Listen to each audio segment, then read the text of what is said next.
नमस्कार दोस्तों, मैं Dharmendra Verma online study with DK में आपका बहुत बहुत स्वागत करता हूं। आज हम बात करने वाले हैं बुद्धि से संबंधित पूर्ण प्रश्नों के बारे में। काफ़ी इंपॉर्टेंट है, तो आपको स्किप नहीं करना है, वीडियो को पूरा देखना है और अंत में हमें ज़रूर बताना है कि आज का जो वीडियो है वो आपको कैसा लगा। जो इंपॉर्टेंट फैक्ट है यहाँ पर मैं आपको बता दूँ। सबसे पहले आपको क्या करना है, वीडियो को लाइक करना है, शेयर करना है और चैनल को सब्सक्राइब कर लेना है। शुरुआत करते हैं। शुरुआत करने से पहले जो इंपॉर्टेंट फैक्ट है जहाँ पर बच्चे अधिकतर गलती करते हैं वो मैंने यहाँ पर 10 पॉइंट लिए हैं जो बुद्धि से सम्मिलित होंगे। शुरू से मैंने शुरुआत की, यदि आपने ये अच्छे से समझ लिया तो इससे सम्मिलित आपको प्रश्न भी आगे देखने को मिलेंगे और जो नहीं मिले प्रश्न वो आप यहीं पर अच्छे से समझ लीजिएगा। 10 पॉइंट मैं आपको बताऊंगा, अच्छे से समझिएगा। 1985 से बुद्धि की जो शुरुआत हुई थी वहीं से मैं आपको बताऊंगा और आपको एक एक फैक्ट आपको बताऊंगा जिसके बारे में आपको जानकारी होना चाहिए। यहाँ पर देखिए, सबसे पहले पूछा जाता है कि सर्वप्रथम जो बुद्धि शब्द का प्रयोग है वो किसके द्वारा किया गया था और कब किया गया था। इंपॉर्टेंट है, पहला प्रश्न है। आप प्रश्न जैसा इसको मान सकते हैं और हल कर सकते हैं। तो यहाँ पर देखिए, सर्वप्रथम जो बुद्धि शब्द का प्रयोग किया था वो किसके द्वारा किया गया था, फ्रांसीसी गाल्टन के द्वारा किया गया था। यदि सन पूछे कब किया गया था तो 1885 में किया गया था। इंपॉर्टेंट है, सारे के सारे फैक्ट अच्छे से याद कर लीजिएगा। यहाँ पर दूसरा फैक्ट आपका कि 1990 में, यहाँ पर देखिए 85, 90, 1890 इस प्रकार से मैंने पॉइंट रखे गए हैं ताकि आपको सरलता से याद हो जाए।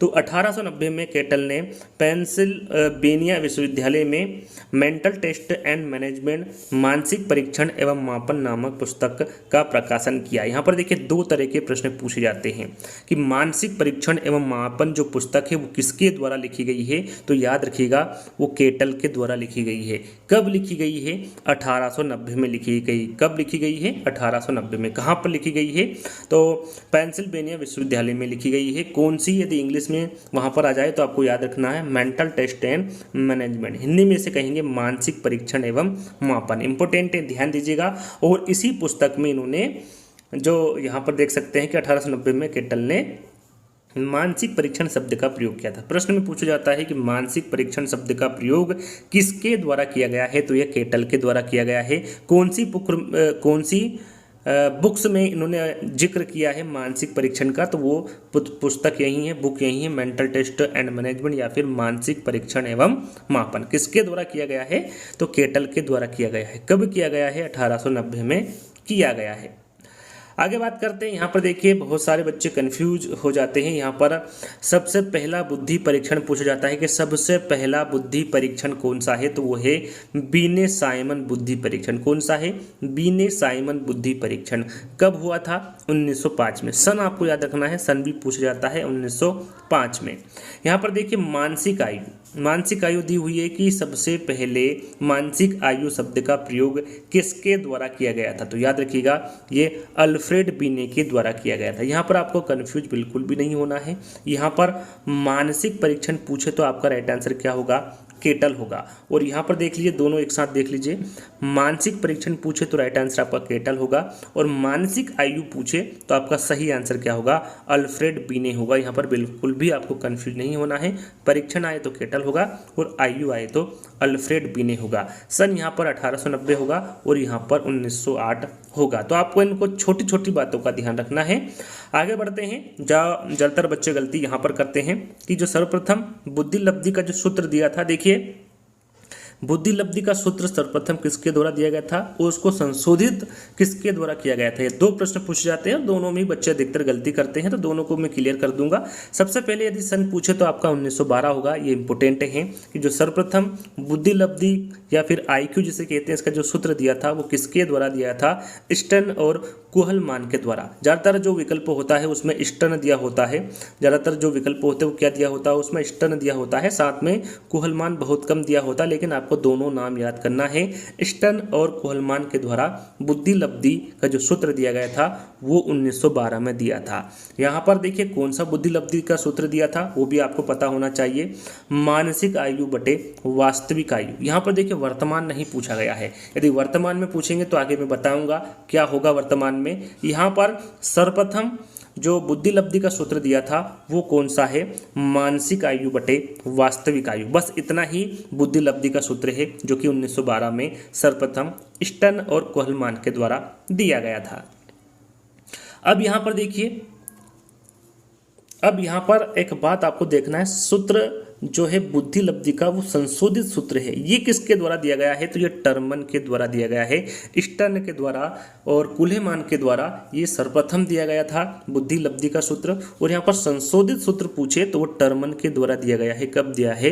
1916 में। कब दिया है? 1916 में। कौन सा सूत्र दिया है? यहाँ पर आप देख सकते हैं, मानसिक आयु बटे वास्तविक आयु इंटू 100। यहाँ पर इंटू 100 लगा दिया है, तो यहाँ पर ये संशोधित सूत्र हो गया है। तो याद रखिएगा, वर्तमान में पूछ जाए कि वर्तमान में बुद्धि लब्धि का सूत्र क्या होगा, तो मानसिक आयु बटे वास्तविक आयु इंटू 100 होगा। किसके द्वारा दिया गया यहाँ पर सूत्र? तो ये टर्मन के द्वारा दिया गया है। कब दिया गया है? 1916 में। तो ये आपको विशेष ध्यान रखना है, बच्चे ज़्यादातर गलती यहीं पर करते हैं, इसलिए मैंने ये पॉइंट रखे हैं ताकि आपको ये सबसे पहले अच्छे से याद हो जाए, उसके बाद हम आपको प्रश्न की ओर ले चलेंगे। तो यहाँ पर देखिए दो और आते हैं बुद्धि से संबंधित, बेसल वर्ष और टर्मिनल वर्ष। दोनों में बच्चे कन्फ्यूजन होते हैं कि बेसल वर्ष किसे कहते हैं, टर्मिनल वर्ष किसे कहते हैं। तो यहाँ पर आप देख सकते हैं कि जिस अधिकतम आयु स्तर के प्रश्नों को बालक हल कर देता है उसे क्या कहते हैं? बेसल वर्ष कहते हैं। याद रखिएगा, जिस अधिकतम आयु स्तर के प्रश्नों को बालक हल कर देता है उसे क्या कहेंगे? बेसल वर्ष कहेंगे। और जिस आयु स्तर के प्रश्नों को बालक हल नहीं कर पाता है उसे टर्मिनल वर्ष कहा जाता है। जिसको कर देता है उसे बेसल वर्ष कहते हैं, जिसको नहीं करता है उसे टर्मिनल वर्ष कहते हैं। ये प्रश्न भी एग्जाम में पूछे जाते हैं। तो ये 10 पॉइंट मैंने आपको दिए हैं, इनको एक बार और देख लीजिएगा और अच्छे से याद कर लीजिएगा। कुछ प्रश्न इसी में से आएंगे और बाकी के नहीं आएंगे, तो आपको 10 प्रश्न अच्छे से याद कर लेना है। यदि आपको ये वीडियो पसंद आ रहा है तो वीडियो को लाइक करना है, जितने भी आपके पास में ग्रुप है सबको शेयर करना है और चैनल को फटाक से सब्सक्राइब कर लेना है। तो शुरुआत करते हैं। यहाँ पर देखिए पहला प्रश्न है आपका कि भारत में प्रथम बुद्धि परीक्षण किसके द्वारा किया गया था? काफ़ी इंपॉर्टेंट प्रश्न है, भारत में पूछा गया है। ये ध्यान दीजिएगा, पूछा कहाँ पर गया है? भारत में। भाटिया, उषा मेहता, लज्जा शंकर झा या फिर C.H. राइस? आपका सही आंसर होगा C.H. राइस। याद रखिएगा, भारत में जो प्रथम बुद्धि परीक्षण किया गया था ये C.H. राइस के द्वारा किया गया था। कब किया गया था? सन आगे आएगा दूसरे प्रश्न में, फिर भी मैं यहाँ पर आपको बता देता हूँ 1922 में। याद रखिएगा, भारत में जो प्रथम बुद्धि परीक्षण हुआ था ये 1922 में हुआ था। किसके द्वारा किया गया था? C.H. राइस के द्वारा किया गया था। अब बात करते हैं कि इसका नाम क्या था। नाम भी आपको याद रखना है, तो इसका नाम है हिंदुस्तानी बीने परफॉर्मेंस पॉइंट स्केल। हिंदुस्तानी बीने परफॉर्मेंस पॉइंट स्केल, ये भारत में प्रथम बुद्धि परीक्षण का नाम है। कब किया गया था? 1922 में, और C.H. राइस के द्वारा किया गया था। तो ये 3 जो मैंने पॉइंट आपको बताए हैं ये विशेष तौर पर आपको ध्यान में रखना है। जैसे कि यहाँ पर सन पूछा गया है और सन में आपको बता चुका हूँ कि भारत में प्रथम बुद्धि परीक्षण कब हुआ था? 22 में, 23 में, 24 में या फिर 25 में। तो कुछ समय पहले मैंने आपको बताया था कि भारत में जो प्रथम बुद्धि परीक्षण हुआ है ये 1922 में हुआ है। कब हुआ है? 1922 में। किसके द्वारा किया गया है? Doctor C.H. राइस के द्वारा। इसका नाम क्या है इस परीक्षण का? हिंदुस्तानी बीने परफॉर्मेंस पॉइंट स्केल। बार बार मैं क्यों दोहरा रहा हूँ? ताकि आपको इस वीडियो में ही सारे पॉइंट, सारे प्रश्न, सारे उत्तर याद हो जाए। बुद्धि शब्द का प्रयोग सबसे पहले किसके द्वारा किया गया? थोड़ी देर पहले ही मैंने आपको बताया था, बुद्धि शब्द का प्रयोग सबसे पहले किसके द्वारा किया गया? बीने के, साइमन के, गाल्टन के या फिर गेने के। तो ये बुद्धि शब्द का जो प्रयोग है सबसे पहले किसके द्वारा किया गया था? गाल्टन के द्वारा किया गया था। थोड़ी देर पहले मैंने सन भी आपको बताया था, तो कमेंट्स के माध्यम से बताना है कि बुद्धि शब्द का प्रयोग सबसे पहले कब किया था। जैसे गाल्टन के द्वारा किया गया था, लेकिन कब किया था ये मैं आपको शुरू में बता चुका हूं, तो ये कमेंट्स के माध्यम से आपको बताना है। दूसरा प्रश्न है प्रथम बुद्धि परीक्षण किसने किया? यहाँ पर देखिए प्रथम बुद्धि परीक्षण किसके द्वारा किया गया पूछा गया है। टर्मन के द्वारा किया गया है, अल्फ्रेड बीने व साइमन के द्वारा किया गया है, C.H. राइस के द्वारा या फिर गेने के। प्रश्न को आपको ध्यान से पढ़ना है, प्रथम बुद्धि परीक्षण किसके द्वारा किया गया? तो याद रखिएगा ये अल्फ्रेड बीने व साइमन के द्वारा किया गया। अब कौन सा किया गया ये आगे आपको प्रश्नों के माध्यम से बताया जाएगा। आपको ध्यान रखना है प्रथम बुद्धि परीक्षण अल्फ्रेड बीने व साइमन के द्वारा किया गया। मानसिक परीक्षण शब्द का प्रयोग किसके द्वारा किया गया? इसके बारे में भी आपको बता चुका हूं, केटल, गाल्टन, गेने या फिर साइमन। राइट आंसर आपका होगा केटल। मानसिक परीक्षण शब्द का जो प्रयोग है ये केटल के द्वारा किया गया। मानसिक आयु का प्रयोग किसके द्वारा किया गया ये आपको कमेंट्स के माध्यम से बताना है, क्योंकि मैं ये आपको बता चुका हूँ और ये छठे प्रश्न में भी आया हुआ है। छठा प्रश्न आप देख सकते हैं कि मानसिक आयु शब्द का प्रयोग किसके द्वारा किया गया, स्टर्न, गाल्टन, साइमन या फिर बीने। राइट आंसर आपका छठे का होगा बीने। यहाँ पर देखिए थोड़ी देर पहले मैंने आपको बताया था मानसिक परीक्षण का जो प्रयोग है वो किसके द्वारा किया गया था, केटल के द्वारा। मानसिक आयु शब्द का प्रयोग किसके द्वारा किया गया है, तो ये बीने के द्वारा किया गया है। चलिए सातवां प्रश्न है आपका, C.H. राइज ने बीने साइमन बुद्धि परीक्षण का भारतीय अनुकूलन किया तथा परीक्षण का क्या नाम रखा। पहले प्रश्न में मैंने कब किया, किसके द्वारा किया गया और उस परीक्षण का क्या नाम था, तीनों के बारे में आपको जानकारी दी थी। यदि आपने वहां पर ध्यानपूर्वक सुना होगा तो यहाँ पर आसानी से आप आंसर बता सकते हैं। राइस स्केल है, बीने फॉर्मेट है, हिंदुस्तानी बीने परफॉर्मेंस पॉइंट स्केल है या फिर हिंदुस्तानी बीने स्केल है। तो शुरू में मैंने आपको बताया था हिंदुस्तानी बीने परफॉर्मेंस पॉइंट स्कूल। यहाँ पर तीसरा वाला विकल्प आपका सही होगा, ये नाम था परीक्षण का। अगला प्रश्न है आठवां, बुद्धि परीक्षण में मानसिक आयु शब्द बीने ने कब जोड़ा। जैसा कि मैंने आपको बताया था मानसिक आयु शब्द का जो सर्वप्रथम प्रयोग किया था वो बीने के द्वारा किया गया था। सन भी मैंने आपको बताया था, ध्यान होगा तो यहाँ पर आप लगा सकते हैं 1905, 1906, 1907 या फिर 1908। राइट आंसर आपका होगा 1908। बुद्धि परीक्षण में जो मानसिक आयु शब्द जोड़ा गया था बीने के द्वारा वो 1908 में जोड़ा गया था। अगला प्रश्न है, थॉर्नडाइक ने बुद्धि के कितने प्रकार बताए। थॉर्नडाइक ने बुद्धि के कितने प्रकार बताए हैं, 1, 2, 3 या फिर 4। आपका सही आंसर होगा 3। थॉर्नडाइक ने बुद्धि के कितने प्रकार बताए हैं, 3 प्रकार बताए हैं। पहला है मूर्त बुद्धि, दूसरा है अमूर्त बुद्धि और तीसरा है सामाजिक बुद्धि। ये 3 प्रकार की बुद्धि बताई है थॉर्नडाइक ने। तीनों बुद्धि के बारे में आपको जानकारी होना चाहिए क्योंकि प्रश्न इस प्रकार से भी पूछा जा सकता है कि थॉर्नडाइक ने जो बुद्धि बताई है उसमें से कौन सी बुद्धि नहीं है। 3 दे देंगे और एक विकल्प ऐसा देंगे जो कि थॉर्नडाइक ने जो बुद्धि के प्रकार बताए हैं वो उसमें नहीं होगा। तो इस प्रकार के प्रश्न भी आगे आपसे पूछे जाएंगे, तो आपको ध्यान देना है। मूर्त बुद्धि, अमूर्त बुद्धि और सामाजिक बुद्धि, ये 3 प्रकार की बुद्धि थॉर्नडाइक द्वारा बताई गई है। 10वां प्रश्न है, बुद्धि सीखने की योग्यता है। यहाँ पर जो कथन है ये किसके द्वारा दिया गया है, स्पीयरमैन, स्टर्न, टर्मन या फिर बकिंघम। तो बुद्धि सीखने की योग्यता है, यहाँ पर जो कथन दिया गया है ये बकिंघम के द्वारा दिया गया है। तो तीसरा वाला विकल्प आपका सही होगा।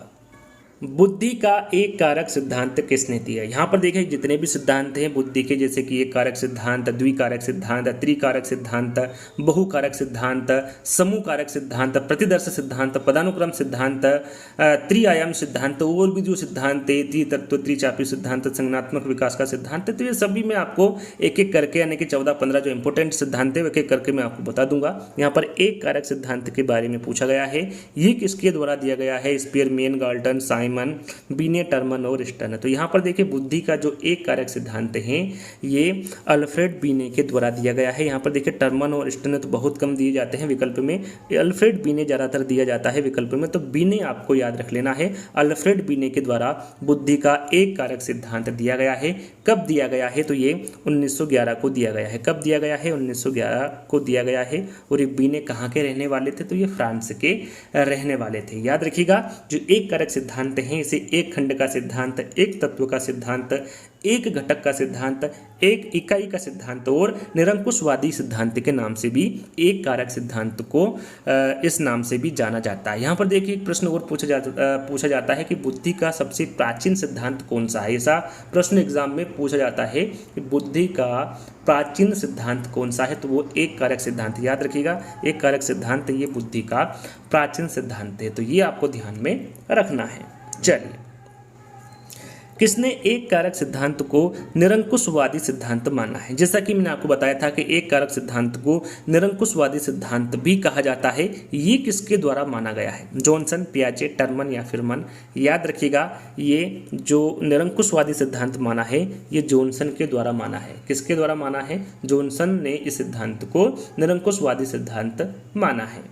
चलिए आगे बढ़ते हैं। 13वां प्रश्न है, बुद्धि पहचानने तथा सीखने की शक्ति है। यहाँ पर जो कथन दिया गया है ये किसके द्वारा दिया गया है, स्पीयरमैन, स्टर्न, गाल्टन या फिर बकिंघम। तो यहाँ पर जो ये कथन दिया गया है ये गाल्टन के द्वारा दिया गया कथन है कि बुद्धि पहचानने तथा सीखने की शक्ति है। चलिए, यहाँ पर जैसे मैंने आपको बताया था कि जो बुद्धि का एक कारक सिद्धांत है वो अल्फ्रेड बीने के द्वारा दिया गया है। यहाँ पर बुद्धि का द्विकारक सिद्धांत पूछा गया है, ये किसके द्वारा दिया गया है? स्पीयरमैन, बीने, साइमन या फिर गाल्टन।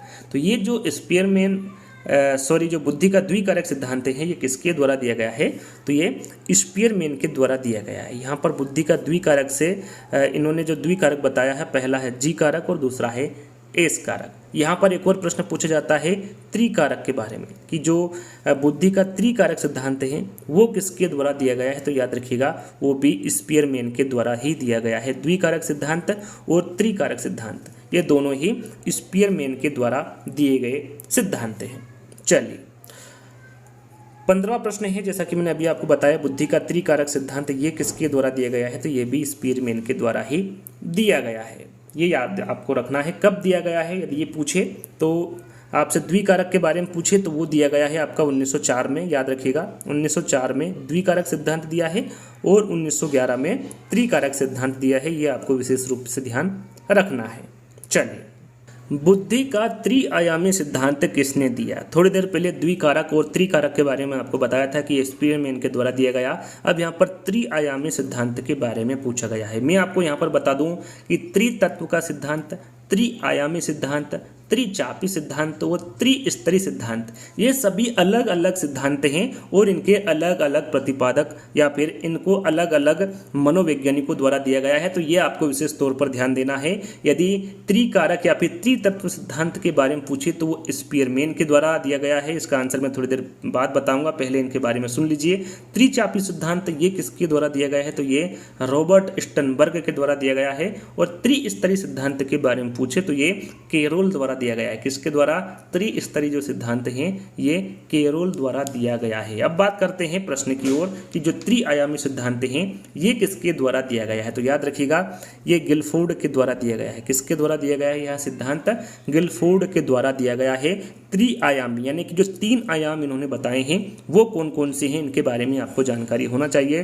पहला है समक्रिया जिसे प्रक्रिया भी कहा जाता है, दूसरा है विषय वस्तु और तीसरा है उत्पादन जिसे परिणाम भी कहा जाता है। ये त्रिआयामी सिद्धांत गिलफोर्ड के द्वारा दिया गया है। बात करते हैं कि जो त्रिआयामी सिद्धांत हैं इसे और किन किन नामों से जाना जाता है इसके बारे में भी आपको पता होना चाहिए। तो याद रखिएगा जो ये सिद्धांत हैं इसे बुद्धि संरचना के सिद्धांत के नाम से जाना जाता है, सक्रिया विषय वस्तु उत्पाद सिद्धांत के नाम से जाना जाता है, बुद्धि का संरचनावादी सिद्धांत के नाम से जाना जाता है, बुद्धि का प्रतिरूप या प्रतिमान सिद्धांत के नाम से जाना जाता है और इसे 3D थ्योरी के नाम से भी त्रिआयामी सिद्धांत को जाना जाता है। एक और प्रश्न पूछा जाता है कि बुद्धि संरचना मॉडल किसके द्वारा दिया गया? तो याद रखिएगा ये गिलफोर्ड के द्वारा ही दिया गया था। कब दिया गया था? 1967 में, 1967 में दिया गया था। ये आपको विशेष ध्यान रखना है। एक और प्रश्न पूछा जाता है कि इसके अंतर्गत यानी कि बुद्धि का जो त्रिआयामी सिद्धांत है जो गिलफोर्ड द्वारा दिया गया है इसमें इन्होंने कितने कारक बताए हैं ये पूछा जाता है। तो याद रखिएगा 120 कारक बताए। कितने? 120 कारक बताए हैं गिलफोर्ड के द्वारा त्रिआयामी सिद्धांत में। तो ये जितने भी मैंने आपको पॉइंट बताए हैं ये आपको ध्यान में रखना है और इन्हें याद कर लेना है। चलिए आगे बात करते हैं। बुद्धि कार्य करने की एक विधि है, यहाँ कथन किसका है? स्पीयरमैन का है, स्टर्न का है, गाल्टन का है या फिर वुडवर्थ का है? यदि आपको वीडियो पसंद आ रहा है इसी प्रकार से यदि आपको और आगे वीडियो चाहिए तो आप कमेंट से के माध्यम से बता सकते हैं। इस वीडियो को ज़्यादा से ज़्यादा शेयर कर सकते हैं। तो यहाँ पर पूछा गया है कि बुद्धि कार्य करने की एक विधि है, यहाँ पर जो कथन दिया गया है ये किसके द्वारा दिया गया है? तो ये वुडवर्थ के द्वारा दिया गया कथन है। अब आपको यहाँ पर बताना है कि बुद्धि का बहुकारक सिद्धांत ये किसके द्वारा दिया गया है? गिलफोर्ड, थॉर्नडाइक, पियाजे या फिर थ्रस्टन? तो बुद्धि का जो बहुकारक सिद्धांत है ये थॉर्नडाइक के द्वारा दिया गया। इंपोर्टेंट है। ये कहाँ के रहने वाले थे? तो ये अमेरिका के रहने वाले थे। तो याद रखिएगा बहुकारक सिद्धांत थॉर्नडाइक के द्वारा दिया गया। चलिए अगला प्रश्न है, बालू का सिद्धांत बुद्धि के किस सिद्धांत को कहा जाता है? एक कारक सिद्धांत, बहुकारक सिद्धांत, त्रिकारक सिद्धांत या फिर त्रिआयामी सिद्धांत। तो यहाँ पर बालू का सिद्धांत पूछा गया है, तो ये बहुकारक सिद्धांत को कहा जाता है। याद रखिएगा, थोड़ी देर पहले मैंने आपको बताया था कि बहुकारक सिद्धांत किसके द्वारा दिया गया है, तो ये थॉर्नडाइक के द्वारा दिया गया है और इस सिद्धांत को बालू का सिद्धांत भी कहा जाता है। यहाँ पर मैं आपको बता दूं कि इन्होंने अपने सिद्धांत की तुलना बालू के ढेर से की है और इस सिद्धांत को बालू का सिद्धांत या फिर परमाणुवादी सिद्धांत भी कहते हैं। कौन से सिद्धांत को? बहुकारक सिद्धांत को। किसके द्वारा दिया गया है, तो ये थॉर्नडाइक के द्वारा दिया गया सिद्धांत है। अगला प्रश्न है, सत्य या तथ्य के दृष्टिकोण से उत्तम प्रतिक्रियाओं की शक्ति ही बुद्धि है। यहाँ पर कथन दिया हुआ है, परिभाषा दी हुई है, किसके द्वारा दी गई है? थॉर्नडाइक, स्टर्न, रॉफेल या फिर मन। तो यहाँ पर आपका सही आंसर होगा थॉर्नडाइक। जो दी गई परिभाषा है ये थॉर्नडाइक के द्वारा दी गई परिभाषा है। गिलफोर्ड ने अपना जो प्रयोग है, प्रयोग में कितने आयाम बताएं? गिलफोर्ड ने अपने प्रयोग में कितने आयाम बताएं? 1, 2, 3 या फिर 4। तो यहाँ पर गिलफोर्ड ने कौन सा सिद्धांत दिया है, कितने आयाम बताए हैं, कौन कौन से आयाम बताए हैं, ये सारी चीज़ों का यानी कि सारी बातों का जिक्र मैं आपसे कर चुका हूँ। फिर से एक बार बता देता हूँ कि गिलफोर्ड ने जो अपने प्रयोग में आयाम बताए हैं वो कितने बताए हैं? 3 बताए हैं। कौन कौन से बताए हैं, कौन सा इन्होंने सिद्धांत दिया है? तो उन्होंने त्रिआयामी सिद्धांत दिया है जिसमें 3 आयाम बताए हैं। समक्रिया, जिसे प्रक्रिया भी कहते हैं, विषय वस्तु और उत्पादन या फिर परिणाम, ये 3 इन्होंने आयाम बताए हैं जिनके बारे में आपको जानकारी होना चाहिए। तो आगे बढ़ते हैं। अगला प्रश्न है, निम्न में से कौन सा आयाम गिलफोर्ड के सिद्धांत का नहीं है? अभी मैंने आपको गिलफोर्ड का जो त्रिआयामी सिद्धांत है उनके 3 आयाम जो बताए हैं उनके बारे में आपको बताया है। यदि आपको पता होगा तो आप डायरेक्टली आंसर बता सकते हैं कि प्रबलन। देखिए, समक्रिया, विषय वस्तु और उत्पाद, ये तीनों के बारे में मैंने अभी थोड़ी देर पहले जिक्र किया था। ये तीनों ही जो त्रिआयाम सिद्धांत गिलफोर्ड के द्वारा दिया गया है उस सिद्धांत के अंतर्गत आते हैं। प्रबलन नहीं आता है, तो बी वाला विकल्प आपका सही होगा।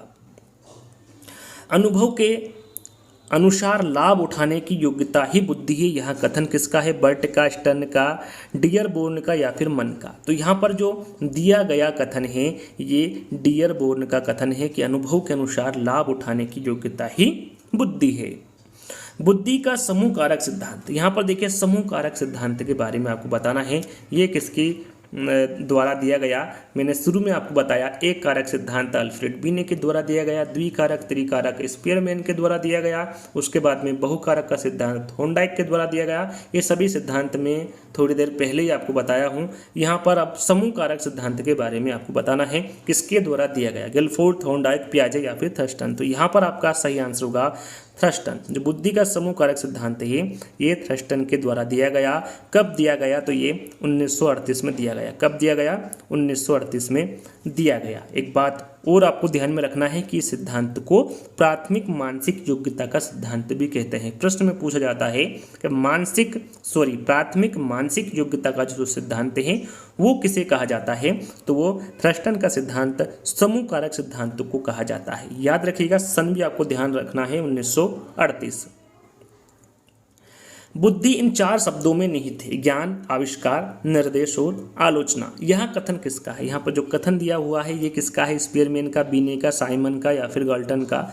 याद रखिएगा, यहाँ पर जो दिया गया कथन है ये बीने का कथन है। किसका कथन है? ये बीने का कथन है। चलिए, अगला प्रश्न है तरल ठोस बुद्धि का सिद्धांत। अब यहाँ पर तरल ठोस बुद्धि का सिद्धांत बाकी में अब जिक्र नहीं करूँगा, जो सिद्धांत बता दिया हूँ। यहाँ पर तरल ठोस बुद्धि के सिद्धांत के बारे में आपको बताना है कि ये किसके द्वारा दिया गया? केटल, थॉर्नडाइक, पियाजे या फिर थर्स्टन। तो यहाँ पर आपका 26 का सही आंसर होगा केटल। याद रखिएगा, इंपॉर्टेंट है। तरल ठोस बुद्धि का जो सिद्धांत है ये केटल के द्वारा दिया गया। कब दिया गया? 1963 में। 1963 में तरल ठोस बुद्धि का सिद्धांत केटल के द्वारा, आरबी केटल के द्वारा दिया गया। अगला प्रश्न है बुद्धि का पदानुक्रम सिद्धांत। अब यहाँ पर आपको बुद्धि का पदानुक्रम सिद्धांत बताना है। ये किसके द्वारा दिया गया? बर्ट, पियाजे, मन या फिर थॉर्नडाइक। तो याद रखिएगा, ये जो दिया गया है ये सिरिल बर्ट। याद रखिएगा, सिरिल बर्ट के साथ में वर्णन का नाम भी आता है। बर्ट के साथ में यदि वर्णन का नाम आए तो भी आप राइट क्लिक कर दीजिएगा, वो सही होगा आपका। सिरिल बर्ट तथा वर्णन के द्वारा ही बुद्धि का पदानुक्रम सिद्धांत दिया गया है। कब दिया गया है? तो ये दिया है 1965 में। कब दिया है? 1965 में दिया गया है। अगला प्रश्न है बुद्धि अच्छी तरह निर्णय करने, समझने एवं तर्क करने की योग्यता है, ये किसके द्वारा दिया गया कथन है? केटल, थॉर्नडाइक, पियाजे या फिर बर्ट?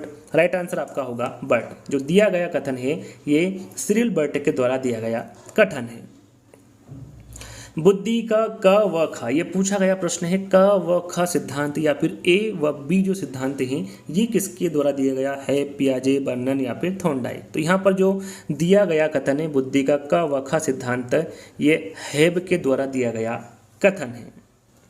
बुद्धि का प्रतिदर्श सिद्धांत, यदि आपको ये सिद्धांत यहाँ पर याद नहीं हो रहे हैं तो मैंने एक आपको ट्रिक दी थी, शायद आपने देखी होगी। उसमें लगभग 1.3 मिलियन उसमें व्यू आ चुके हैं, यानी कि लगभग बहुत सारे बच्चे उस वीडियो को देख चुके हैं। यदि आपने उस ट्रिक को नहीं देखा है तो उसको देख लीजिएगा, आपको अच्छे से समझ में आ जाएगा। बुद्धि का प्रतिदर्श सिद्धांत थॉमसन, स्पीयरमैन, साइमन बिने किसके द्वारा दिया गया है? तो याद रखिएगा ये थॉमसन के द्वारा दिया गया है। कब दिया गया था? तो ये 1955 में दिया गया था। कब दिया गया था? 1955 में थॉमसन द्वारा बुद्धि का प्रतिदर्श सिद्धांत दिया गया। अगला प्रश्न है बुद्धि का त्रितंत्र या फिर त्रिचापी का सिद्धांत। इसके बारे में आपको पहले ही बता चुका हूं कि जो त्रिचापी का सिद्धांत है ये किसके द्वारा दिया गया है, आपको याद रखना है। त्रिचापी सिद्धांत को त्रितंत्र सिद्धांत भी कहते हैं। तो इसे साइमन द्वारा दिया गया, पियाजे, स्टनबर्ग या फिर थॉर्नडाइक? राइट आंसर आपका यहाँ पर होगा रॉबर्ट स्टनबर्ग। याद रखिएगा रॉबर्ट स्टनबर्ग के द्वारा बुद्धि का त्रितंत्र या फिर त्रिचापी सिद्धांत दिया गया, ये आपको ध्यान में रखना है। अब यहाँ पर देखिए त्रिचापी या फिर त्रितंत्र का मतलब होता है, इन्होंने 3 तंत्र बताए हैं, 3 घटक बताए हैं स्टनबर्ग ने। कौन कौन से बताए हैं उसके बारे में आपको पता होना चाहिए। पहला है घटकी या फिर विश्लेषणात्मक बुद्धि, चाहे तो घटकी कह लीजिए या फिर विश्लेषणात्मक बुद्धि कह लीजिए। दूसरा है अनुभाविक या फिर सृजनात्मक बुद्धि। तीसरा है सांदर्भिक या फिर व्यावहारिक बुद्धि। ये 3 प्रकार के तंत्र या फिर 3 प्रकार के घटक इन्होंने बताए हैं जिनके बारे में आपको जानकारी होना चाहिए। जैसा कि यहाँ पर आप देख सकते हैं, यदि आपको इन तीनों घटकों के बारे में पता होगा तो आसानी से आंसर लगा सकते हैं कि निम्न में से कौन सा घटक स्टनबर्ग का नहीं है। समक्रिया, विश्लेषणात्मक घटक, सृजनात्मक घटक या फिर व्यावहारिक घटक। तो अभी मैंने आपको बताया था विश्लेषणात्मक घटक, सृजनात्मक घटक और व्यावहारिक घटक, ये तीनों ही घटक किसके अंतर्गत आते हैं? स्टनबर्ग के अंतर्गत आते हैं। समक्रिया ये स्टनबर्ग के अंतर्गत नहीं आता है। ये किसके अंतर्गत आता है? थोड़ी देर पहले मैंने आपको बताया था, ये गिलफोर्ड का जो त्रिआयामी सिद्धांत हैं, जो उन्होंने 3 आयाम बताए हैं उसमें समक्रिया है। तो ये गिलफोर्ड का जो त्रिआयामी सिद्धांत है उसके अंतर्गत समक्रिया आता है, ना कि स्टनबर्ग के। तो यहाँ पर पहला वाला विकल्प आपका बिल्कुल सही होगा। अगला प्रश्न है बुद्धि आलोचनात्मक ढंग से सोचने की प्रक्रिया है। यहाँ पर जो कथन है ये किसके द्वारा दिया गया है? साइमन, पियाजे, स्टनबर्ग या फिर थॉर्नडाइक?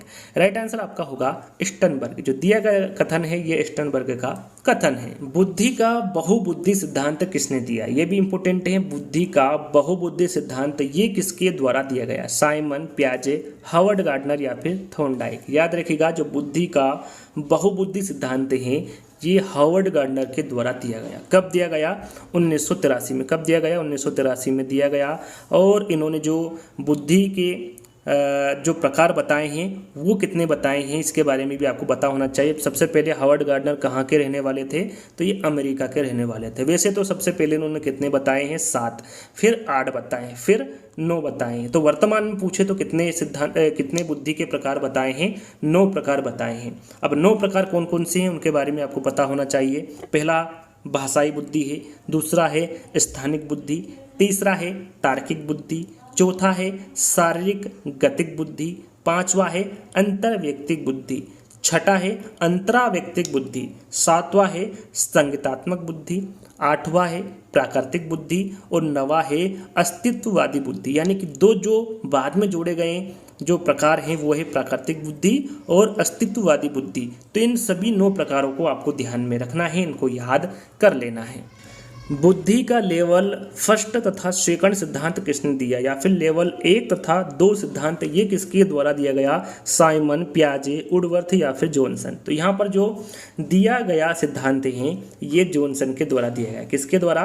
जॉनसन के द्वारा दिया गया। तो यहाँ पर देखिए, यहाँ पर दे रखा है लेवल फर्स्ट। अब लेवल फर्स्ट का मतलब क्या होता है? तो लेवल फर्स्ट का अर्थ होता है प्राथमिक बुद्धि जो कि वंशानुक्रम पर आधारित होती है। और यहाँ पर लेवल 2 का क्या मतलब होता है, इसका मतलब होता है या फिर अर्थ होता है द्विकारक बुद्धि जो कि वातावरण पर आधारित होती है। जो लेवल फर्स्ट है ये वंशानुक्रम पर आधारित होती है और जो 2 लेवल है ये वातावरण पर आधारित होती है। इस बात का भी आपको विशेष ध्यान रखना है। नवीन परिस्थितियों को झेलने की मस्तिष्क की नमनीयता बुद्धि है, यह कथन किसका है। यहाँ पर जो दिया गया कथन है ये किसका है, गिलफोर्ड का है, मन का है, पियाजे का है या फिर थ्रस्टन का है। तो यहाँ पर जो दिया गया कथन है ये मन का कथन है। तो याद रखिएगा, नवीन परिस्थितियों को झेलने की मस्तिष्क की नमनीयता बुद्धि है, यह कथन मन के द्वारा दिया गया। आर्मी अल्फा परीक्षण कैसा बुद्धि परीक्षण है। यहाँ पर देखिए आर्मी अल्फा परीक्षण के बारे में तो आपने सुना होगा। यहाँ परीक्षण शिक्षित व्यक्तियों के सैनिक चयन हेतु किया गया था। तो यहाँ पर जो परीक्षण है ये कैसा बुद्धि परीक्षण है, व्यक्तिगत शाब्दिक है, व्यक्तिगत अशाब्दिक है, सामूहिक शाब्दिक है या फिर सामूहिक अशाब्दिक है। तो यहाँ पर जो परीक्षण है यह सामूहिक शाब्दिक है। याद रखिएगा, जो आर्मी अल्फा परीक्षण है जो कि शिक्षित व्यक्तियों के सैनिक चयन हेतु किया गया था, ये सामूहिक शाब्दिक परीक्षण है। तो तीसरा वाला विकल्प आपका सही होगा। देखिए यहाँ पर आर्मी अल्फा और आर्मी बीटा जो परीक्षण है दोनों ही बुद्धि परीक्षण अलग अलग हैं। तो इस प्रकार से आपको अलग अलग याद रखना है कि आर्मी बीटा परीक्षण ये किस प्रकार का बुद्धि परीक्षण है, व्यक्तिगत शाब्दिक है, व्यक्तिगत अशाब्दिक है, सामूहिक शाब्दिक है या फिर सामूहिक अशाब्दिक है। तो यहाँ पर जो ये परीक्षण है ये इसका जो निर्माण हुआ था यह सन 1917 में हुआ था और ये अमेरिका में अशिक्षित व्यक्तियों के सैनिक चयन हेतु किया गया था। तो यहाँ पर आपको पता होना चाहिए कि जो आर्मी अल्फा परीक्षण है ये शिक्षित व्यक्तियों के सैनिक चयन हेतु किया गया था और जो आर्मी बीटा परीक्षण है ये जो परीक्षण है ये अशिक्षित व्यक्तियों के सैनिक चयन हेतु किया गया था। तो यहाँ पर आपको पता होना चाहिए कि जो आर्मी अल्फा परीक्षण है वो सामूहिक शाब्दिक बुद्धि परीक्षण है और यहाँ पर जो आर्मी बीटा परीक्षण है ये सामूहिक अशाब्दिक परीक्षण है, बुद्धि परीक्षण है। तो इसका विशेष ध्यान आपको रखना है। यहाँ पर डी वाला विकल्प आपका सही होगा। यहाँ पर मैंने कुछ IQ रखे गए हैं बालक के कि किस श्रेणी में होंगे। इस प्रकार से प्रश्न 3-4 आपको मिलेंगे जिसके बारे में आपको पता होना चाहिए। जैसे कि 140 से अधिक IQ वाला जो बालक है उसे आप किस श्रेणी में रखेंगे या फिर किस श्रेणी में होगा, प्रतिभाशाली बुद्धि, मूर्ख बुद्धि, सामान्य बुद्धि या फिर जड़ बुद्धि। तो यहाँ पर 140 से अधिक IQ वाला जो बालक होगा वो जो रहेगा वो प्रतिभाशाली बुद्धि वाला बालक रहेगा। यहाँ पर देखिए प्रतिशत भी पूछा जाता है, कितना प्रतिशत होगा, तो 2% होगा। कितना प्रतिशत, 2%। 140 से अधिक जो IQ वाले बालक होते हैं वो प्रतिभाशाली बुद्धि वाले बालक होते हैं। उसके बाद आते हैं 90 से 110। 90 से 110 IQ वाले जो बालक होते हैं उनको आप किस श्रेणी में रखेंगे, प्रतिभाशाली बुद्धि, मूर्ख बुद्धि, सामान्य बुद्धि या फिर जड़ बुद्धि। 90 से 110 तो ये जो होते हैं ये सामान्य बुद्धि वाले बालक होते हैं, जिसे औसत बुद्धि भी कहा जाता है। औसत बुद्धि आए विकल्प में या फिर सामान्य बुद्धि आए, दोनों ही आपके राइट आंसर होंगे। 90 से 110 IQ वाले जो बालक होते हैं वो सामान्य बुद्धि वाले होते हैं। और कितने प्रतिशत होते हैं, तो याद रखिएगा ये 50% होते हैं। सामान्यतः कितने होते हैं, 50% होते हैं। 80 से 90। अब 80 से 90 के बारे में बात कर लेते हैं कि 80 से जो 90 वाले IQ वाले बालक होते हैं उनको आप किस श्रेणी में रखेंगे, मंद बुद्धि, मूर्ख बुद्धि, सामान्य बुद्धि या फिर जड़ बुद्धि। तो 80 से 90 के बारे में पूछा गया है तो इसे आप किस श्रेणी में रखेंगे, मंद बुद्धि वाले बच्चों की श्रेणी में रखेंगे, जिसे पिछड़ी बुद्धि भी कहा जाता है। मंद बुद्धि आए विकल्प में या फिर पिछड़ी बुद्धि आए, दोनों ही आपका सही होगा, दोनों ही विकल्प सही होंगे। प्रतिशत कितना होगा, तो ये प्रतिशत इसका होगा 16%। याद रखिएगा 80 से 90 IQ वाले जो बालक होते हैं उसे मंद बुद्धि या फिर पिछड़ी बुद्धि वाले बालक की श्रेणी में रखा जाता है।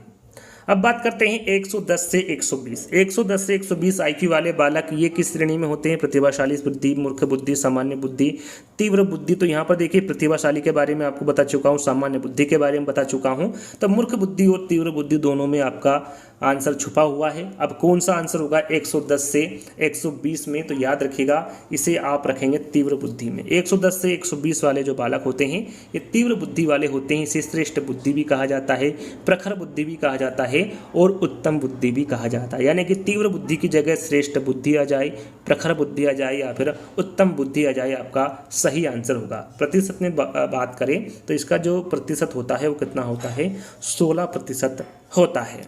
चलिए अगला प्रश्न है संवेगात्मक बुद्धि का जनक कौन है। यहाँ पर देखिए संवेगात्मक बुद्धि काफ़ी इंपॉर्टेंट है। संवेगात्मक बुद्धि से काफ़ी प्रश्न पूछे जाते हैं। डेनियल गोलमैन है, बिने है, बेसलर है या फिर वुडवर्थ है। तो याद रखिएगा संवेगात्मक बुद्धि के जो जनक माने जाते हैं वो डेनियल गोलमैन को माना जाता है। तो डेनियल गोलमैन यहाँ पर आपका सही आंसर होगा।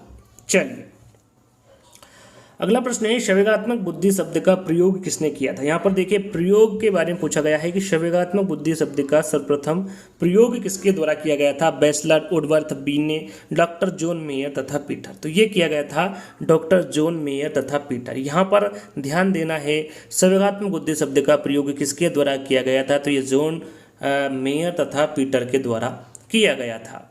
स्टैनफोर्ड बिने परीक्षण। स्टैनफोर्ड बिने परीक्षण किसके द्वारा दिया गया था। टर्मन, बिने, बेसलर या फिर वुडवर्थ। ये भी इंपॉर्टेंट प्रश्न है, आपको पता होना चाहिए कि जो स्टैनफोर्ड बिने परीक्षण है ये टर्मन के द्वारा दिया गया। किसके द्वारा दिया गया। टर्मन के द्वारा दिया गया परीक्षण है। व्यक्तिगत बुद्धि परीक्षण ये किसके द्वारा दिया गया। हेली, बिने, बेसलर या फिर वुडवर्थ। तो व्यक्तिगत बुद्धि परीक्षण है ये जो दिया गया था ये अल्फ्रेड बिने के द्वारा दिया गया था। किसके द्वारा। अल्फ्रेड बिने के द्वारा दिया गया था।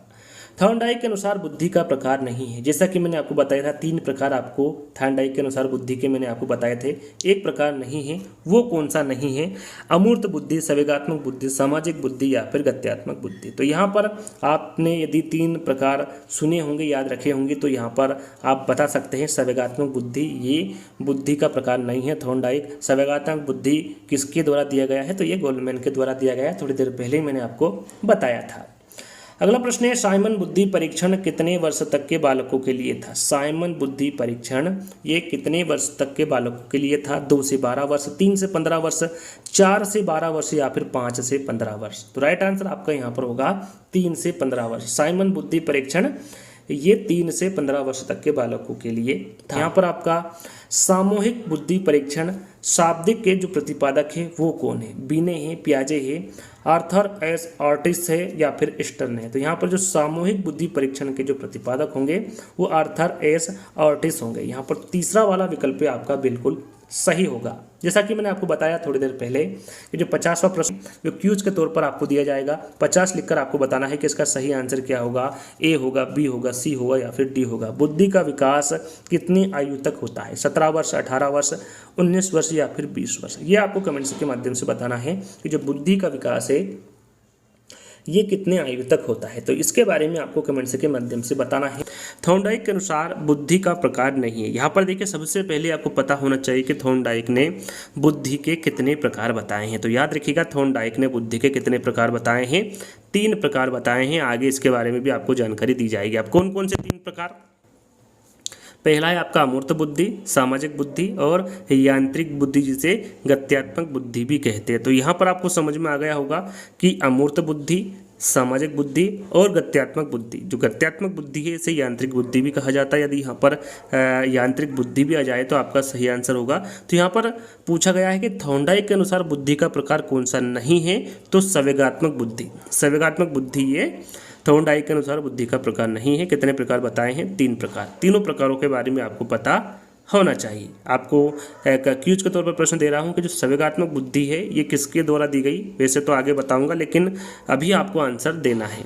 यहाँ पर दूसरा प्रश्न है आपका बिने साइमन मापनी का जो निर्माण है ये किस वर्ष में हुआ था। 1900 में हुआ था, 1906 में हुआ था, 1905 में हुआ था या फिर 1907 में हुआ था। तो यहाँ पर जो बिने साइमन मापनी का जो निर्माण है ये 1905 में हुआ था। कब हुआ था। 1905 में। एक प्रश्न और पूछा जाता है, वैसे आगे आएगा, कि बिने साइमन मापनी में जो पहली मापनी थी या फिर बिने साइमन मापनी में कितने प्रश्न रखे गए थे। तो याद रखिएगा 30 प्रश्न रखे गए थे। कितने। 30 प्रश्न। उसके बाद 49 प्रश्न रखे गए थे। आगे मैं आपको बताऊंगा, तो ध्यान रखना है। आगे प्रश्न पूछा जाएगा तो मैं आंसर नहीं बताऊँ उसके पहले आपको उसका आंसर दे देना है। तो यहाँ पर तीसरा प्रश्न है आपका बिने साइमन स्केल 1908 के अंतर्गत कितने वर्ष तक के बालकों को परीक्षण के लिए रखा गया। पहला परीक्षण कब हुआ था।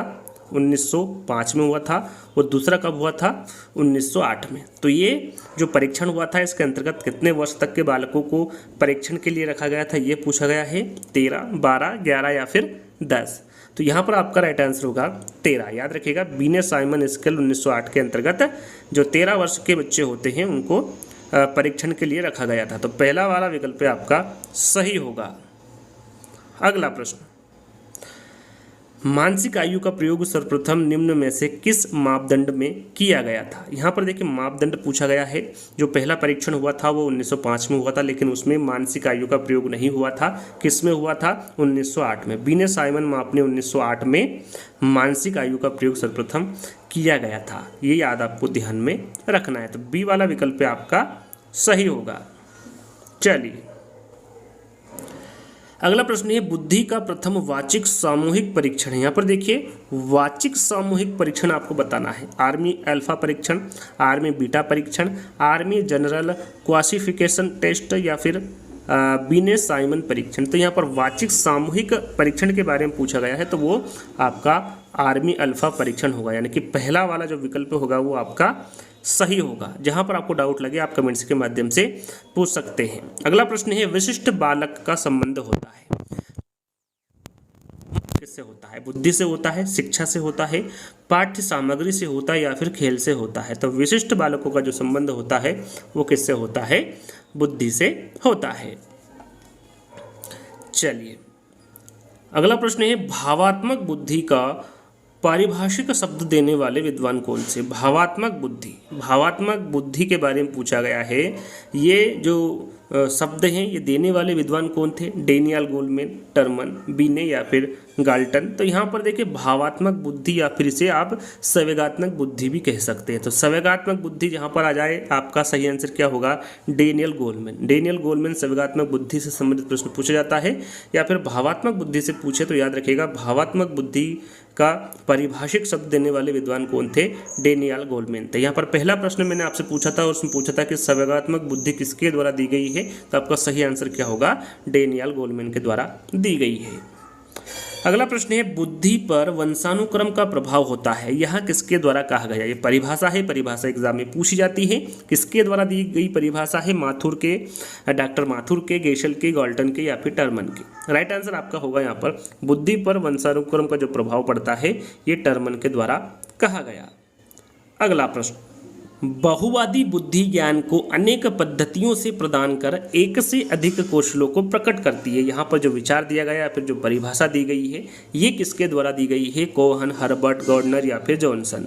तो यहाँ पर जो दी गई परिभाषा है ये गार्डनर के द्वारा दी गई परिभाषा है। गार्डनर के द्वारा कौन सा सिद्धांत दिया गया इसके बारे में आपको पता होना चाहिए। तो इन्होंने बहुआयामी बुद्धि या फिर उसको जो त्रिआयामी सिद्धांत भी कहते हैं ये किसके द्वारा दिया गया? तो गार्डनर के द्वारा दिया गया है। और यहाँ पर जो विचार है ये भी गार्डनर के द्वारा ही दिया गया विचार है। गार्डनर ने बुद्धि के कितने प्रकार बताए? अभी मैंने आपको बताया गार्डनर ने कौन सा सिद्धांत दिया है? बहुआयामी सिद्धांत दिया है। इन्होंने कितने प्रकार बताए बुद्धि के ये भी आपको पता होना चाहिए, 4, 6, 9 या फिर 10। तो याद रखिएगा गार्डनर ने बुद्धि के कितने प्रकार बताए हैं? 9 प्रकार बताए हैं। 9 प्रकार कौन कौन से? पहला है भाषायिक बुद्धि, दूसरा है तार्किक गणितीय बुद्धि, तीसरा है स्थानिक बुद्धि, चौथा है शारीरिक गतिक बुद्धि, पांचवा है समगीतिक बुद्धि, छठा है व्यक्तिगत आत्मन बुद्धि, सातवां है व्यक्तिगत अन्य बुद्धि, आठवां है प्राकृतिक बुद्धि और नवा है अस्तित्ववादी बुद्धि। ये 9 प्रकार के इन्होंने बुद्धि के जो प्रकार है वो बताया। तो 9 प्रकार आपको पता होना चाहिए। चलिए पास एलांग टेस्ट का विकास जो है ये किसके द्वारा किया गया है? अलेक्जेंडर, बिनेट, मॉर्गन या फिर टेलर। यहाँ पर देखिए पास एलांग टेस्ट के बारे में पूछा गया है। इसका जो विकास है ये किसके द्वारा किया गया है? तो इसका जो विकास है ये WP अलेक्जेंडर के द्वारा किया गया है। तो यहाँ पर पहला वाला विकल्प आपका सही होगा। व्यावहारिक बुद्धि का अर्थ है कि बुद्धि संस्कृति का उत्पाद होती है। यहाँ पर जो कथन है या फिर जो परिभाषा है ये किसके द्वारा दी गई है? स्टनबर्ग के, वाइगोत्स्की के, सेलोवी के या फिर मेयर के। तो यहाँ पर जो दी गई परिभाषा है ये स्टनबर्ग के द्वारा दी गई परिभाषा है। अगला प्रश्न, बीने साइमन परीक्षण द्वारा मापन किया जाता है। जो बीने साइमन परीक्षण है इसके द्वारा किसका मापन किया जाता है पूछा गया है? सृजनात्मक बुद्धि का, अभिवृत्ति का, बुद्धि का या फिर अभिक्षमता का। तो बीने साइमन परीक्षण द्वारा बुद्धि का मापन किया जाता है। किसका? बुद्धि का। तीसरा वाला विकल्प आपका सही होगा। व्यावहारिक बुद्धि को कहा जाता है, जो व्यावहारिक बुद्धि है इसे क्या कहा जाता है? मूर्त बुद्धि कहा जाता है, अमूर्त बुद्धि कहा जाता है, संज्ञानात्मक योग्यता कहा जाता है या फिर सामाजिक बुद्धि कहा जाता है। तो याद रखिएगा जो व्यावहारिक बुद्धि होती है इसे मूर्त बुद्धि कहा जाता है। क्या कहा जाता है? मूर्त बुद्धि कहा जाता है। सामाजिक नियमों व कानूनों के विरुद्ध व्यवहार करने वाला बालक कहलाता है। सामाजिक नियमों व कानूनों के जो विरुद्ध व्यवहार करने वाला बालक है उसे क्या कहते हैं? पिछड़ा बालक, मंदबुद्धि बालक, जड़ बुद्धि बालक या फिर बाल अपराधी बालक। तो यहाँ पर देखिए जो सामाजिक नियम होते हैं, कानून के विरुद्ध व्यवहार करता है, इस बालक को क्या कहते हैं?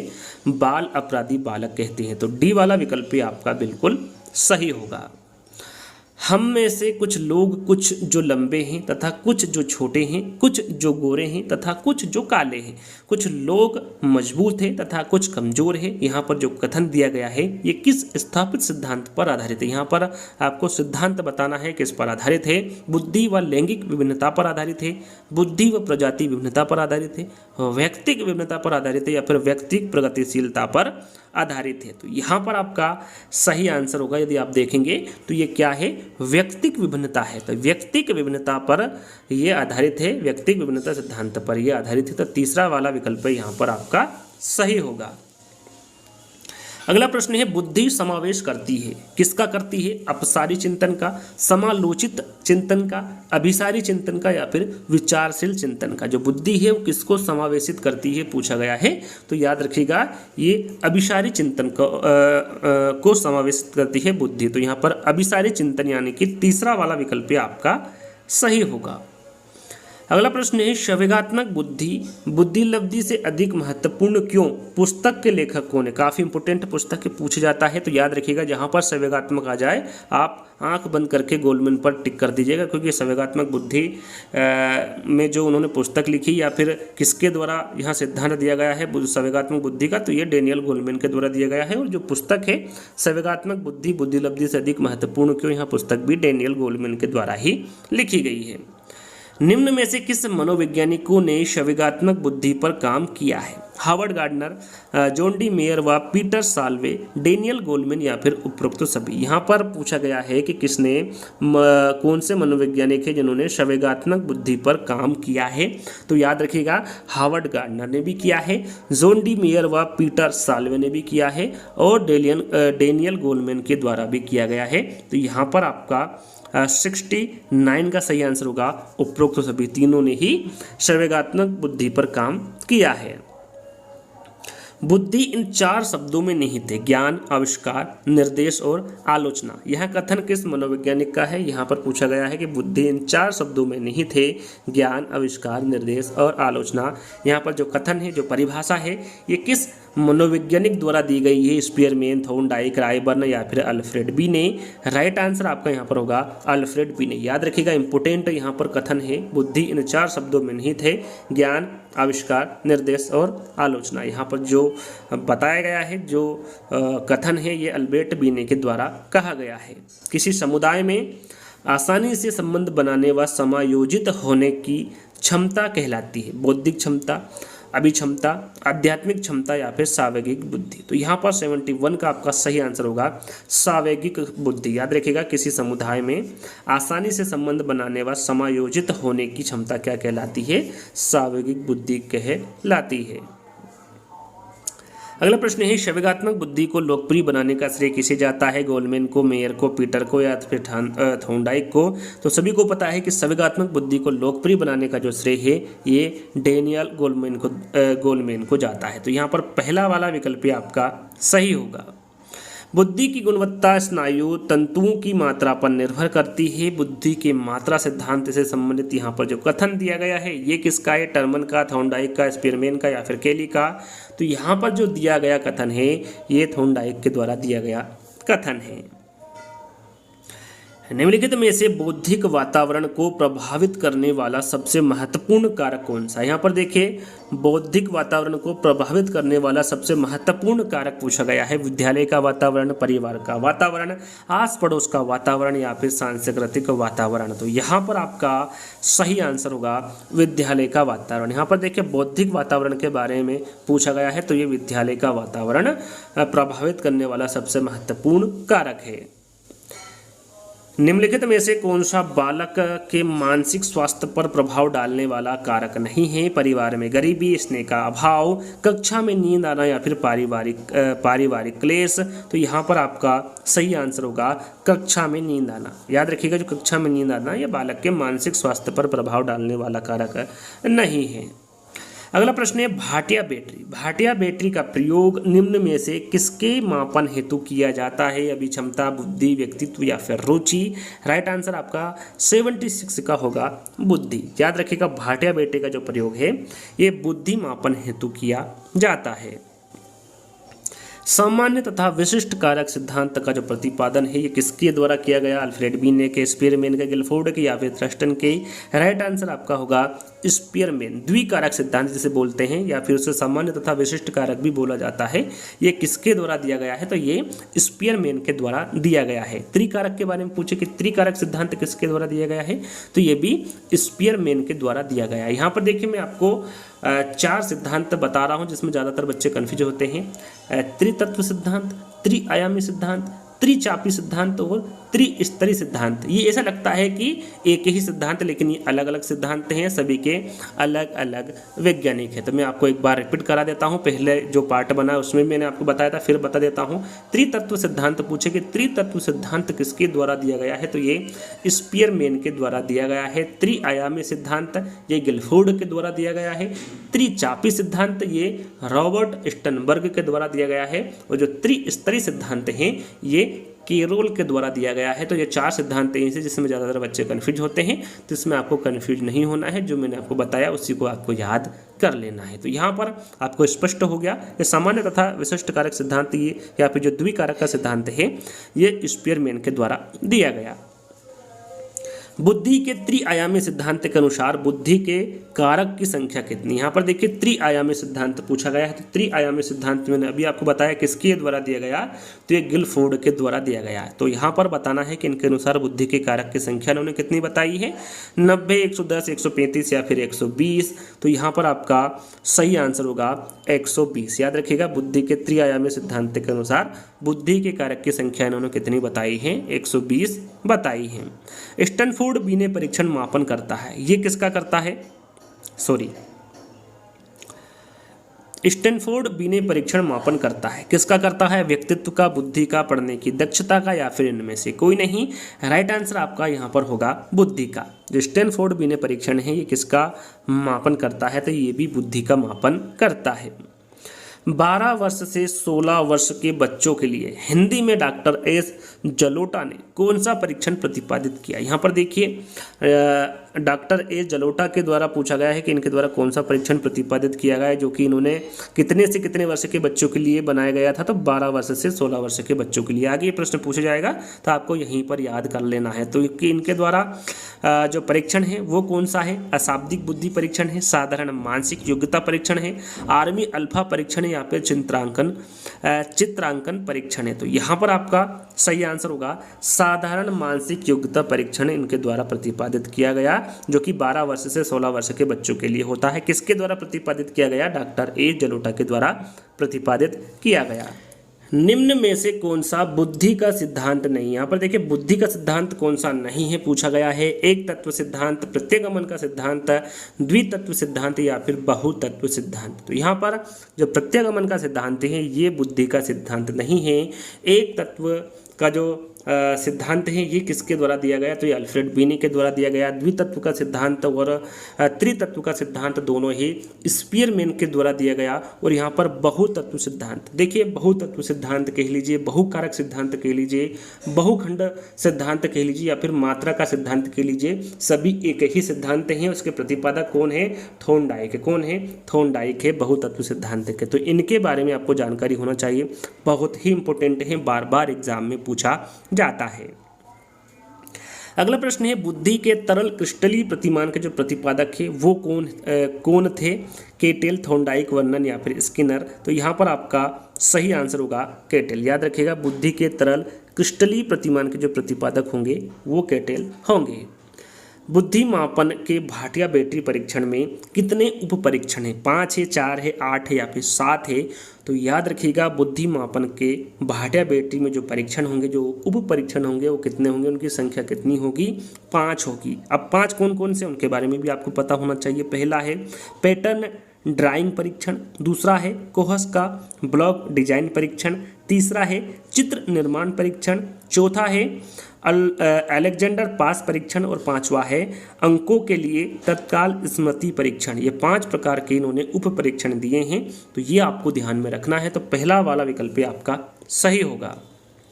निम्नलिखित में से कौन सा घटक गिलफोर्ड द्वारा प्रदत्त बुद्धि की संरचना मॉडल के विषय वस्तु का नहीं है? यहाँ पर देखिए नेगेटिव प्रश्न पूछा गया आपसे, शाब्दिक है, आकृतिक है, संज्ञान है या फिर सांकेतिक है। तो यहाँ पर इनके द्वारा कितने आयाम दिए थे? देखिए गिलफोर्ड ने कौन सा सिद्धांत दिया है, तो मैंने अभी आपको बताया था बुद्धि का त्रिआयामी सिद्धांत या फिर बुद्धि संरचना का जो सिद्धांत है वो गिलफोर्ड के द्वारा दिया गया है। इन्होंने 3 घटक या फिर 3 आयाम बताए हैं। कौन कौन से? सक्रिया जिसे प्रक्रिया भी कहते हैं, विषय वस्तु जिसे अंतर वस्तु भी कहते हैं, और तीसरा है उत्पाद जिसे परिणाम भी कहते हैं। तो यहाँ पर देखिए शाब्दिक, आकृतिक और संज्ञान, ये तीनों ही इन्होंने जो बुद्धि का संरचना मॉडल दिया है उसके विषय वस्तु हैं। मैं आपको बता दूं सक्रिया विषय वस्तु और उत्पाद के अंतर्गत ही शाब्दिक, आकृतिक और संज्ञान इनके अंतर्गत ही आते हैं, सांकेतिक नहीं आता है। तो यहाँ पर आपका जो सही आंसर होगा वो सांकेतिक होगा। अगला प्रश्न है बालकों की बुद्धि को मापने के लिए पहला बुद्धि परीक्षण का निर्माण किसके द्वारा किया गया था? बीने, वेस्लर, स्टनबर्ग या फिर केटल? तो यहाँ पर आपका 85 का सही आंसर होगा अल्फ्रेड बीने। बालकों की बुद्धि को मापने के लिए जो पहला बुद्धि परीक्षण किया गया था ये अल्फ्रेड बीने के द्वारा किया गया था। अल्फ्रेड बीने कहाँ के रहने वाले थे? फ्रांस के रहने वाले थे। कौन सा सिद्धांत दिया था? एक तत्व का सिद्धांत या फिर एक कारक का सिद्धांत या फिर एक सत्तात्मक सिद्धांत। ये जो सिद्धांत है ये अल्फ्रेड बीने के द्वारा दिया गया। चलिए अगला प्रश्न है गिलफोर्ड द्वारा प्रतिपादित बौद्धिक संरचना के मॉडल में प्रारंभ में कितने तत्वों को सम्मिलित किया गया? देखिए ये प्रश्न मैंने पहले भी बताया था, यानी कि ये इसका जो उत्तर है 100 होगा, 120 होगा, 200 होगा या फिर 150 होगा। तो इसका जो सही आंसर होगा वो 120 होगा। जो संरचना मॉडल था ये 5 × 4 × 6 होगा, यानी कि 5 चौको 20, 20 छंकी 120, यानी कि आपका सही आंसर क्या होगा? 120 होगा। चलिए आगे बढ़ते हैं। भाटिया बुद्धि परीक्षण का प्रयोग किस आयु वर्ग के बालक पर करते हैं? 11 वर्ष से 16, 12 वर्ष से 15, 5 वर्ष से 10 या फिर 10 वर्ष से 18 वर्ष तक। तो यहाँ पर भाटिया बुद्धि परीक्षण का प्रयोग के बारे में पूछा गया है।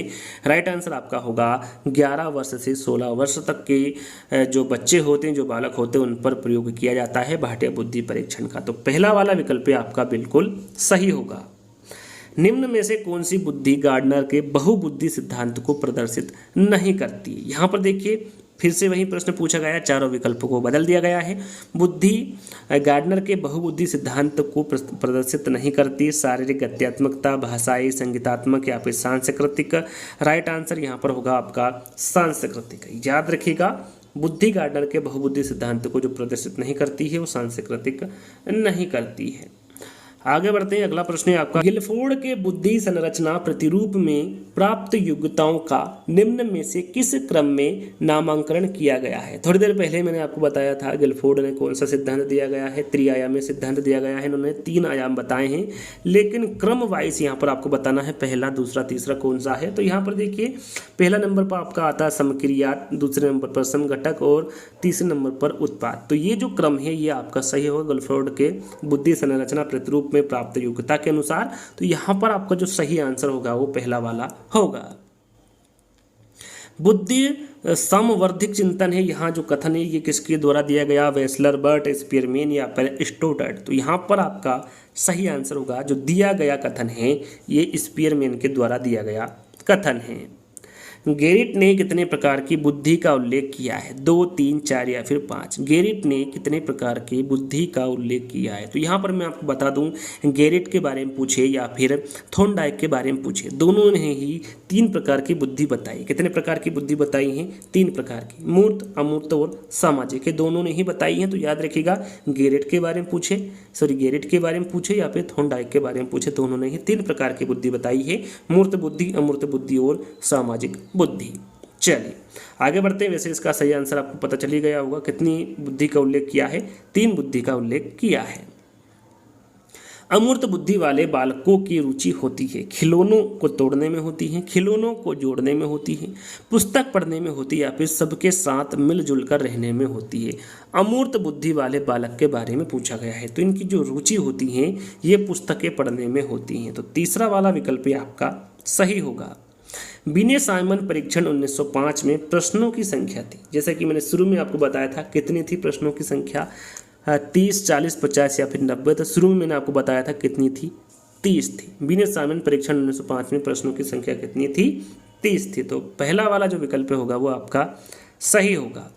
बुद्धि रिक्त स्थान है किंतु इसका विकास वातावरण में होता है, अर्जित है, सामाजिक है, व्यक्तिगत है या फिर जन्मजात है। तो बुद्धि जन्मजात है किंतु इसका विकास वातावरण में होता है। तो डी वाला विकल्प आपका सही होगा। उपलब्धि परीक्षण श्रृंखला का जो निर्माण है किसके द्वारा किया गया, झिंगरन के, मिश्रा के, भाटिया के या फिर राय चौधरी के। तो ये जो उपलब्धि परीक्षण श्रृंखला है इसका जो निर्माण है ये डॉक्टर CM भाटिया के द्वारा किया गया। भाटिया बुद्धि परीक्षण सामूहिक बुद्धि परीक्षण है, व्यक्तिगत बुद्धि परीक्षण है, निष्पादन बुद्धि परीक्षण है या फिर उक्त में से कोई नहीं। राइट आंसर आपका 96 का होगा निष्पादन परीक्षण। याद रखिए जो भाटिया बुद्धि परीक्षण है ये निष्पादन परीक्षण होगा। अगला प्रश्न है भाटिया बुद्धि परीक्षण कितने वर्ष के बालकों के लिए था। यहाँ पर जो भाटिया बुद्धि परीक्षण है वैसे इसका आंसर मैं पहले भी बता चुका हूँ थोड़ी देर पहले, यदि आपने ध्यान दिया होगा तो आप डायरेक्ट आंसर बता सकते हैं। 11 से 16, 3 से 8, 8 से 11 या फिर 12 से 18। तो मैंने इसका आंसर थोड़ी देर पहले ही बताया था 11 से 16 वर्ष। भाटिया बुद्धि परीक्षण ये 11 से 16 वर्ष तक के बालकों के लिए होता है। बुद्धिलब्धि विसर्जन का प्रयोग किया गया था। विसर्जन का मतलब ये अंतिम जो बुद्धिलब्धि है वो कौन सा है, वेस्लर वेलेक्यू परीक्षण है, स्टैनफोर्ड बीने संशोधन है, स्टैनफोर्ड बीने संशोधन 1916 1937 है या फिर बीने साइमन स्केल 1908 है। तो यहाँ पर आप देख सकते हैं जो ज़्यादा वर्ष का है वही विसर्जन होगा, बुद्धिलब्धि विसर्जन। तो यहाँ पर स्टैनफोर्ड बीने संशोधन जो 1937 में हुआ था, संशोधन हुआ था, ये विसर्जन यानी कि अंतिम था बुद्धिलब्धि। तो यहाँ पर स्टैनफोर्ड बीने संशोधन 1937 आपका सही आंसर होगा। बी वाला विकल्प आपका सही होगा। बुद्धि नई और विभिन्न परिस्थितियों में अच्छी प्रकार से समायोजन की योग्यता है। यहाँ पर जो कथन है, यहाँ पर जो परिभाषा है ये किसके द्वारा दी गई, वेगनन के, क्रूज के, कॉल्विन के या फिर बकिंघम के। तो यहाँ पर जो आपका 99 का आंसर होगा वो क्रूज होगा। जो दी गई कथन है, जो दिया गया कथन है ये क्रूज के द्वारा दिया गया कथन है। अंतिम प्रश्न, वैसे यदि आपका इस पर अच्छा रिस्पॉन्स मिला तो आगे मैं इस सीरीज चालू कर दूंगा, यानी बुद्धि के और भी प्रश्न लेकर आऊँगा। वैसे तो टॉपिक वाइज आपको प्रश्न मिलेंगे, लेकिन बुद्धि के और भी मैं और इससे जो टफ प्रश्न है और अच्छे जो प्रश्न है वो भी मैं साथ में लेकर आऊँगा। यदि इस पर अच्छा रिस्पॉन्स मिला, ज़्यादा से ज़्यादा आपने शेयर किया, ज़्यादा लाइक किया और ज़्यादा इस वीडियो पर आपका प्यार मिला। तो यहाँ पर देखिए अंतिम प्रश्न है आपका, द्वितत्व सिद्धांत के अनुसार स्पीयरमैन ने बुद्धि का कारक नहीं बताया। किसको नहीं बताया है, सामाजिक योग्यता को, सामान्य योग्यता, विशिष्ट योग्यता या फिर उपरोक्त सभी। तो द्वितत्व सिद्धांत में सामान्य योग्यता और विशिष्ट योग्यता को बताया गया है, सामाजिक योग्यता को नहीं बताया गया है। तो यहाँ पर पहला वाला विकल्प भी आपका सही होगा। तो यहीं पर आज के जो थे वो यहीं पर समाप्त होता है बुद्धि का। आने वाले समय में हम ऐसे ही वीडियो लाते रहेंगे, तो आपको वीडियो को लाइक करना है, शेयर करना है और चैनल को सब्सक्राइब कर लेना है। जल्द ही दोस्तों एक नई वीडियो के साथ मिलेंगे, जब तक के लिए धन्यवाद।